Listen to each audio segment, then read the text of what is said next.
Let's discuss about the export houses in this video. ठीक है, इसके पहले वाले वीडियो में हमने एक्सपोर्ट डॉक्यूमेंटेशन को जो है वो डिस्कस किया हुआ है।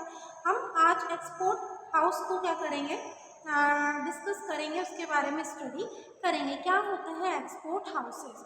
तो देखिए, export houses are always established in the manufacturers country. जो भी मैन्युफैक्चरर होते हैं उनकी कंट्री में एक्सपोर्ट हाउसेस को क्या किया जाता है, डेवलप किया जाता है। मान लीजिए कि हम इंडिया से किसी दूसरी कंट्री को कोई भी गुड्स सर्विसेज क्या कर रहे हैं स्टूडेंट्स, एक्सपोर्ट कर रहे हैं। तो मैन्युफैक्चरिंग कंट्री कौन हुई, इंडिया हुई, क्योंकि हम इंडिया से दूसरी कंट्री को हमारे गुड्स एंड सर्विसेज क्या कर रहे हैं, एक्सपोर्ट कर रहे हैं। तो जो एक्सपोर्ट हाउसेस का एस्टैब्लिशमेंट होगा वो क्या होगा, हमारी कंट्री में होगा।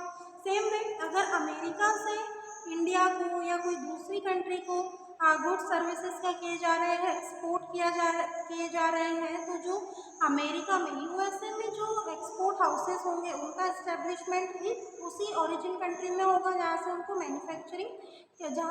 मैन्युफैक्चरिंग की जा रही है। तो जो मैन्युफैक्चरर कंट्रीज होती हैं वहीं पर एक्सपोर्ट हाउसेस का क्या होता है, एस्टैब्लिशमेंट होता है। अब ये जो एक्सपोर्ट हाउसेस होते हैं इनको हम किस तरीके से डिफाइन कर सकते हैं, तो it is defined as a registered exporter holding a valid export houses. ठीक है, एक वैलिड एक्सपोर्ट हाउस का सर्टिफिकेशन आपको मिलेगा किसके through, it is issued by the director general of foreign trade in India. ठीक है, डायरेक्टर जनरल जो होंगे फॉरेन ट्रेड के, उनके थ्रू एक सर्टिफिकेशन इशू किया जाएगा कि now you can establish export house in your country. जिस भी कंट्री में आपकी मैन्युफैक्चरिंग है उस कंट्री में एक्सपोर्ट हाउस के एस्टैब्लिशमेंट के लिए फॉरेन ट्रेड के जो जनरल्स होते हैं, ठीक है, जो डायरेक्टर जनरल्स होते हैं उनके थ्रू क्या किया जाएगा, एक सर्टिफिकेशन इशू किया जाएगा। ठीक है, जैसे कई बार क्या होता है कि आपको कोई पर्टिकुलर कोई शॉप्स ऐसी होती हैं जिनके इस्टेब्लिशमेंट के लिए आपको लाइसेंस लेना होता है ना। लाइसेंस लेने के बाद ही आप क्या कर सकते हैं, उस शॉप को ओपन कर सकते हैं। उसी तरीके से यहाँ पर अगर आप एक्सपोर्ट हाउस इस्टेब्लिश करना चाहते हैं किसी भी पर्टिकुलर कंट्री में, so you must have to take the permission and the foreign trade Director General will issue a certificate regarding the export house establishment। उसके लिए एक एक्सपोर्ट हाउस के एस्टेब्लिशमेंट के लिए एक सर्टिफिकेट क्या किया जाएगा, इशू किया जाएगा। ये होता है एक्सपोर्ट हाउस। अब बिल्डिंग लाइक दैट है ना, अभी इमेज में आपको शो नहीं कर सकती, अदरवाइज वो बिल्डिंग की तरह ही होगा जहाँ पर भी उसका एस्टेब्लिशमेंट होगा कि this is the country where the products are manufacturing. तो जो भी मैन्युफैक्चरिंग कंट्रीज होंगी वहाँ पर एक्सपोर्ट हाउस के एस्टेब्लिशमेंट के लिए आपको क्या करना पड़ेगा, एक सर्टिफिकेट जो है वो ग्रांट करवाना होगा। अब इसके फंक्शंस क्या होते हैं भाई, जो एक्सपोर्ट हाउसेस होते हैं वो किस तरीके से अपने फंक्शंस परफॉर्म करते हैं। So the first one is the representation, कि जहाँ से जिस भी कंट्री से जो भी ओरिजिन कंट्री है जहाँ से उसकी मैन्युफैक्चरिंग की जा रही है, तो the export houses are always represent the manufacturing country. जो एक्सपोर्ट हाउसेस होते हैं वो क्या करते हैं, अपनी कंट्री के अपने प्रोडक्ट को क्या करते हैं, रिप्रेजेंट करते हैं। Second function is the competitive and market intelligence. ठीक है, they are also compete into the market at the global level. ठीक है, then the procedure and documents, हमने पढ़ा हुआ है कि एक्सपोर्ट डॉक्यूमेंट्स होते हैं, एक्सपोर्ट की प्रोसीजर होती है। तो under an export houses all the procedures and documentation related work is fulfilled. जहाँ पर जो भी एक्सपोर्ट से रिलेटेड प्रोसीजर है, जो भी डॉक्यूमेंटेशन का वर्क है, वो एक्सपोर्ट हाउसेस में क्या किया जाता है, कंप्लीट किया जाता है। The last one is the main power for order management. Definitely they must have required the main power. ठीक है, जितने भी एम्प्लॉयज होंगे they will help for each and every function which is perform by export houses. Main power के बिना, employees के बिना किसी भी तरह के टास्क को कंप्लीट करना क्या होता है, डिफ़िकल्ट होता है और इजी भी नहीं होता।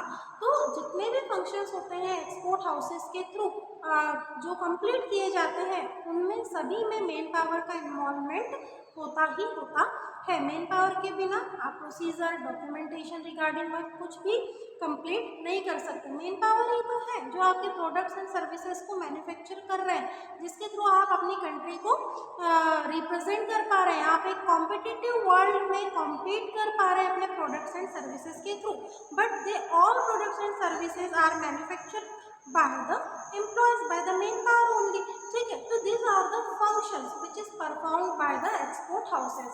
अगर अब हम बात करें एक्सपोर्ट हाउसेस की कैटेगरी की या उनके स्टेटस की, तो mainly 5 types of export houses are there.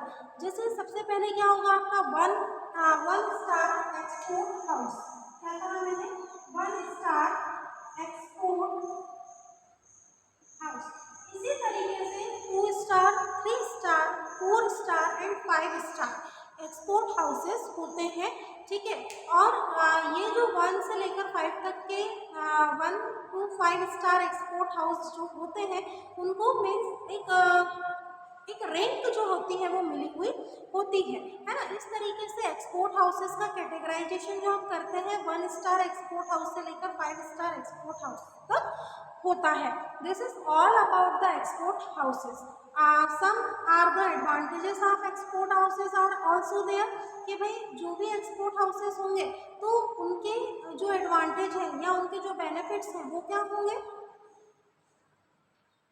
So the 3 types of advantages, first one is the lack of resources। lack of resources का क्या मतलब होगा कि if the manufacturer company is having the limited resources so they can work with it। अगर company के पास financial resources की कमी है, मैन पावर की कमी है, मटेरियल की कमी है, तो जो भी एक्सपोर्ट हाउसेस होंगे उसमें क्या मिलेगी, सहायता मिलेगी, है ना। क्योंकि एक सर्टिफिकेशन एक्सपोर्ट हाउस जो है वो एस्टेब्लिश किया गया है किसी भी कंट्री में, तो उसके थ्रू आप लिमिटेड रिसोर्सेज के साथ भी क्या कर सकते हैं, काम कर सकते हैं। फिर स्मॉल स्केल ऑपरेशंस होंगे, तो स्मॉल स्केल ऑपरेशंस किस तरीके से होंगे कि अगर भाई कोई लार्ज लेवल की कंपनी है and they want to invest in any kind of small business, है ना। अगर कोई लार्ज लेवल की कंपनी है जिसका सालाना टर्नओवर अच्छा है और अगर वो किसी स्मॉल स्केल इंडस्ट्री में क्या करना चाहती है, इन्वेस्ट करना